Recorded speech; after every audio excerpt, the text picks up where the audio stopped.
আমরা 24 ঘন্টা কারেন্ট পাইছি, ওনে আমরা পাই 7 ঘন্টা 8 ঘন্টা, বুঝছেন? সে সমস্যা নাই নাকি? হতেছে দিনের যে টাইমগুলো আছে, যখন এখন আমি একটা দরকারে আছি মার্কেট হয়, আমরা কারেন্ট পাইলাম না। মেন হচ্ছে আমাদের কারেন্ট। আমরা যদি কারেন্ট না পাই তাহলে আমরা সমস্যার মধ্যে পড়ি। 3-4 বার কারেন্ট নেওয়ার পরে আমরা খুব সমস্যা পড়তেছি, কাস্টমারও আসতেছে না, বিভিন্ন ধরনের সমস্যা। বিদ্যুতের লুকোচুরি খেলায় সাধারণ মানুষ দিশেহারা। প্রতিদিনই ঘন্টার ঘন্টা থাকছে না বিদ্যুৎ, যার ফলে সাধারণ মানুষের ভোগান্তি পৌঁছে যাচ্ছে চরম পর্যায়ে। আমজনতার বয়ানের আজকের পর্বে আমরা জানার চেষ্টা করব সাধারণ মানুষের বক্তব্যগুলো এই বিদ্যুতের ভোগান্তি নিয়ে। দিনও তো প্রত্যেকদিন প্রায় 3 থেকে 4 বার কারেন্ট থাকে না, প্লাস আমরা তো ওই যে এমনি 8টার দিকে বন্ধ, কিন্তু এখন আমরা ক্ষতিগ্রস্তটা বেশি। যদি 8টার পরে যদি কারেন্টটা নিত, 8টার দিকে কারেন্টটা নিত, তাহলে মনে করেন আমরা দিনে ব্যবসা করতে পারতাম। কিন্তু এই দেখা যায় দিনে 3-4 বার কারেন্ট নেওয়ার পরে আমরা খুব সমস্যা পড়তেছি, কাস্টমারও আসতেছে না, বিভিন্ন ধরনের সমস্যা। ওই যে আমাদের ভিতরে প্রেস আছে, এরপরে ইন্টারনেট আছে, এগুলো সব কিছু বন্ধ। বিশেষ করে ব্যবসার ক্ষেত্রে আমাদের খুবই একটা সমস্যার মাঝে আছি। এই সমস্যাটা দ্রুত নিরসন করা দরকার আমাদের। কারেন্ট তো দিনে কতবার যায়? দিনে আজকে তো 3 বার মনে হয় আমি দেখছি, অখনকে লাগিয়ে 3 বার গেছে সকাল থেকে। সমস্যা তো ঢোকা এগুলো খোয়া লাগেনি, সমস্যা তো প্রত্যেকের সমস্যা। সমস্যা ছাড়া কোনো মানুষ আসেনি, বুঝছেন? এই সমস্যাতে হঠাৎ করে আইয়া পড়লে অসুবিধা হয়, বুঝছেন? আর সমস্যা ছাড়া কোনো মানুষ নাই, বুঝছেন? এগুলো আমরা 24 ঘন্টা কারেন্ট পাইছি, ওনে আমরা পাই 7 ঘন্টা 8 ঘন্টা, বুঝছেন? সে সমস্যা নাই, এগুলো তো বিরাট সমস্যা।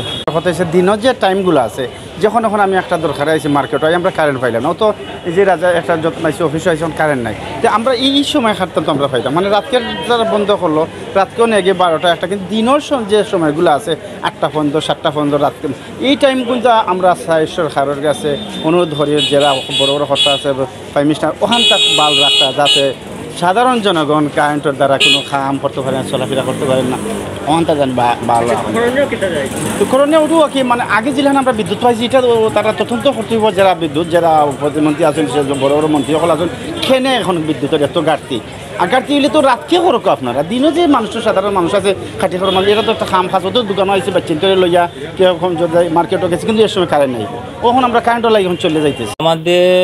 আমাদের কাপড়ের ব্যবসা এমন এক ব্যবসা ভাই, গরমের দিন কাস্টমার যদি আমাদের দোকানে আসে, তারা বেশিক্ষণ দোকানে থাকে না, আপনার এনে থাকে না, বাচ্চা টাচ্চা নিয়ে আসে, তো গরমে অশান্তিতে তারা কেনাকাটা বন্ধ করে দেয় যায় কি।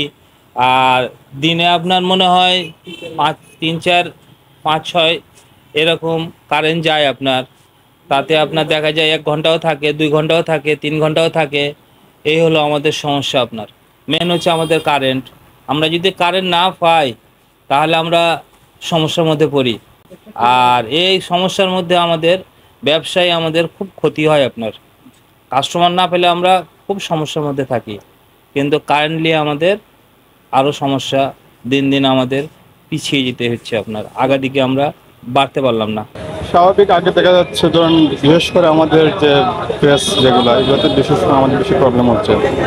আর হচ্ছে আপনার স্টুডেন্টদের প্রবলেম হচ্ছে। সাধারণ জনগণ তো অবশ্যই বিদ্যুৎ বিভ্রাটের কারণে অনেক ধরনের সাফার করছে।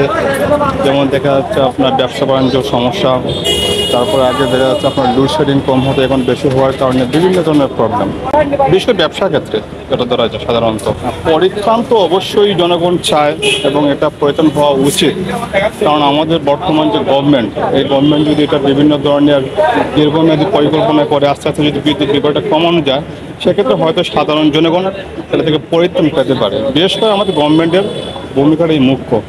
কারেন্ট তো 1 ঘন্টা 2 ঘন্টা থাকে না, আইলে 1 ঘন্টা 2 ঘন্টা হয়ে পরে নাই। কাস্টমার তো একটু ডিস্টার্ব, কাস্টমার নাস্তা খাইতে হইলে কারেন্ট থাকে না, কারেন্টে অনেক সমস্যা। মাল ঠান্ডাও না, ঠান্ডা মাল বেচতে পারি না, কাস্টমার তো ডিস্টার্ব হয়। ঠান্ডা মাল বেচতে পারি, এখন না কারেন্ট নাই নাকি আমরা ঠান্ডা আইটেম মাল বেচতে পারতাছি না, ওইলো সমস্যা। আমজনতার বয়ানের আজকের পর্ব এখানেই শেষ করছি। এতক্ষণ আপনাদের সাথে ছিলাম আমি নাজাত আহমদ পুরকাস্ত, আমার সাথে ক্যামেরা ছিলেন আহমেদ রুবেল।